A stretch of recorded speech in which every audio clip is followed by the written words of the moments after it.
Hi there, this is a new video blog about the book of Judges and the cover art which I've done for that. Now what we're going to do is just have a look at the cover and the elements which compose it. Basically look at each point and just have a look at why it's done the way it was. So in this one, let's start at the top. We've got the logo. The logo for the Word for Word Bible comic is as you can see, it's got the Hebrew kind of letters Latin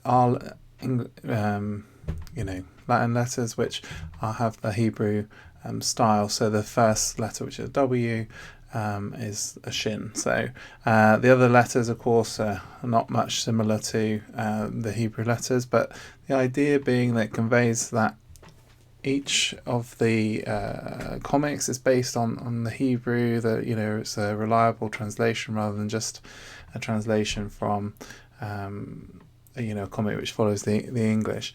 Also in the speech bubble, which makes up the O, we have again words in English, but they look like the in this case the ancient Greek. So in the New Testament and Sanskrit Septuagint, it's written in ancient Greek, and they have a lot of letters which are actually very similar to ours, but these ones have been used, so some of them are very similar to our own. Other ones, like this one, it actually look like an E, so I cut a bit off, so they're not just like they are here. They're not exactly the same letters as in the ancient Greek, but they kind of look a bit like them.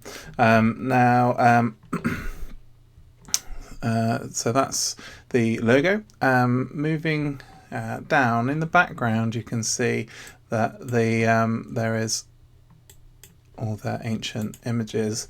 The ones that are visible here are this one here, where it's actually from Tutankhamun's tomb. He has like a it's kind of like a chest, a bit like a treasure chest made of wood, I think, and it's got on the outside all these beautiful decorations. So this is Tutankhamun in a chariot, and here we've got the Canaanites getting killed in battle by him. Above that, I've got a fortress. That's, I think, from a battle with Seti the First, but the point being, it's a representation of a Canaanite sort of castle or city-state. This is used to draw from when I draw Hatzor, which comes up in Judges chapter 4 and 5, and then we also got Sheshu people in the image as well.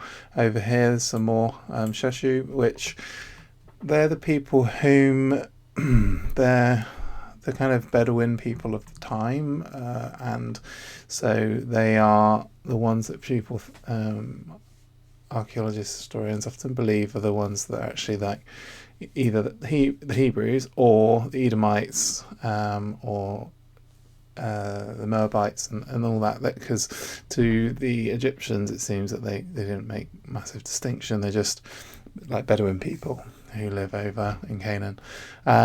In the centre here is can't see much of it, but it's Canaanite people who are tied up. They've got these distinctive what would you call it, like bindings. They're kind of like a oval shape, and they have their hands in between. This is from the tomb of Horemheb, and again he's a contemporary of the Judges period, as well as Tutankhamun, and also Seti the First, I think, because I think that's much towards the end of the period. So all these are basically contemporary kind of images from Egyptian tombs and walls and temples. So that's what we've got in the background. That obviously implies the fact that this comic is drawn from historical sources rather than just being a comic or a cartoon of the actual story. It's also trying to be as historically accurate as possible to represent the real dress, the real society. There's chariots like this in the comic. Sisera rides a a chariot, which is an Egyptian style, and so it's not just made up, but as much as possible, try and make all the pictures as accurate as possible. Now, at the top here, we've got the angel of the Lord, and he holds his sword, flaming sword. In all the comic and the whole series, this green sort of teal color or turquoise is the color which represents the Holy Spirit. So there's often a glow. So, for example, the logo has this glow in this color. A lot of the other stuff to do with the comic is in the color, but in the comic itself, it represents the Holy Spirit, and it represents something that's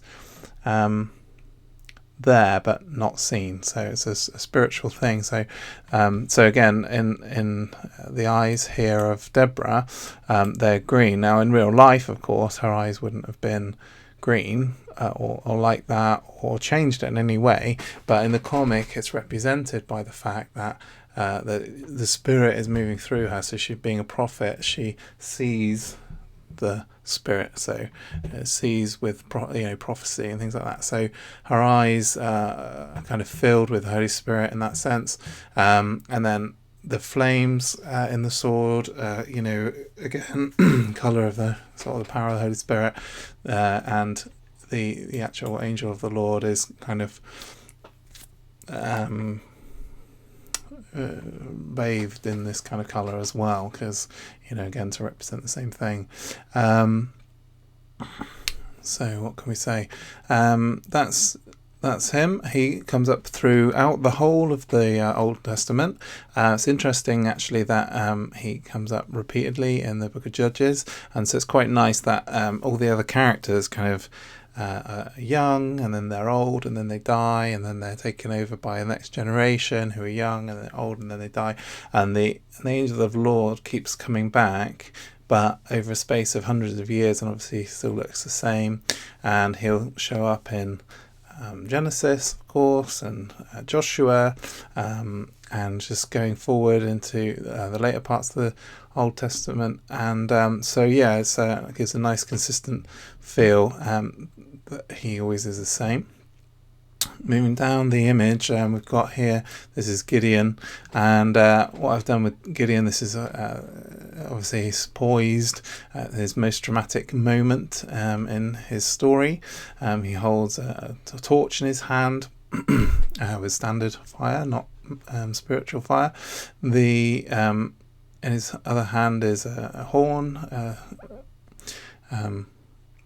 and so the other thing that I use to define Gideon is that he has this sheepskin, because I thought it was a nice idea that when he has this, puts out the fleece, he later wears the fleece as he commands the army. So that's how he appears in the comic. So moving down, we've got Debra here. Debra, again, we talked about her eyes already. She's an Israelite lady, a wife and a mother. She therefore has a veil, and the colours that she wears is like purple, like it's a slight purpley colour, because the colours of Ephraim in the comic that represents the clan of Ephraim, which is her clan, is black and purple. She's sort of older age, sort of that she's not like really young, so she's about 50 or something.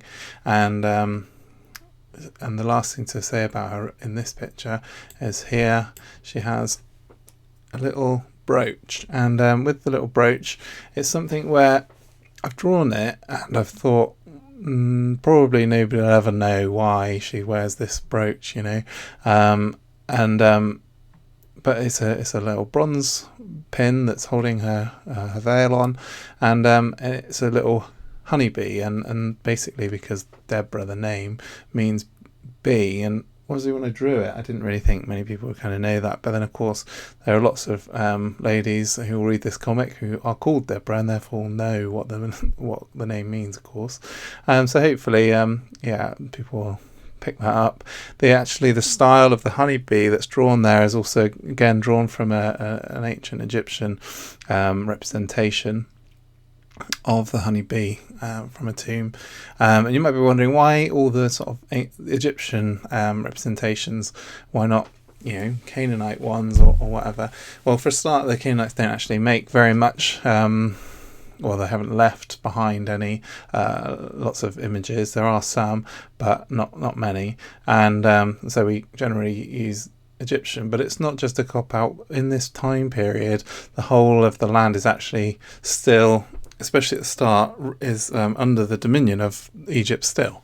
So it's a province of Egypt. It has rulers who still write to the Egyptian pharaohs. So in the Amarna letters, of course, they write constantly saying, send us more gold, send us more archers. There's uprisings, there's political things going on, and they write to the pharaoh all the time with the lords, and the lords are not just obscure, they're places that we'd heard of, like Jerusalem and places like that, and Ekron and stuff.